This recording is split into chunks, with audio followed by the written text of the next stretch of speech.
Bagamat masaya mga magulang ni Mary Jane Veloso mula sa Nueva Ecija sa nalalapit na pagbabalik nito sa Pilipinas para dito niya ipagpatuloy ang kanyang parusa, ay nangangamba pa rin sila sa kaligtasan ng kanilang anak.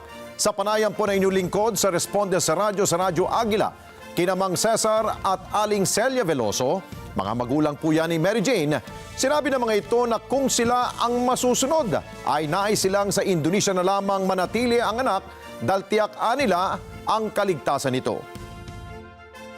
Apo, noong una po, ikinuwento po sa amin na nabalitaan na raw ba namin na si Mary Jane uwi na dito sa Pilipinas, pero ang balita po, dito ililipat ng kulungan. So, noong una, nakapagsalita po ako talaga na pagka ikukulong si Mary Jane dito, mas gusto ko kako sa Indonesia.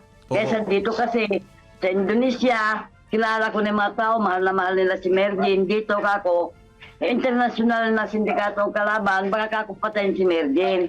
Pero ngayon po, payag na po ako ngayon. Wala na po sa isip ko ngayon yung mas gusto ko si Mary Jane sa Indonesia. Hindi po.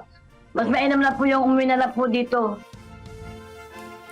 Nangangamba man sa kaligtasan ng anak na isip na mag-asawang Veloso na mas makabubuti na rin po na nasa Pilipinas ang kanilang alak para mabilis sila itong makita at madalaw. Napagalaman na huling nakausap na mag-asawa si Mary Jane noong buwan ng Hunyo at Disyembre taong 2023 kung saan inihabilin umano ni Mary Jane na alagaang mabuti ang dalawa nitong lalaking anak. Tiwala din nila si Mary Jane na makababalik sa Pilipinas at makakasama na ang kanyang dalawang anak.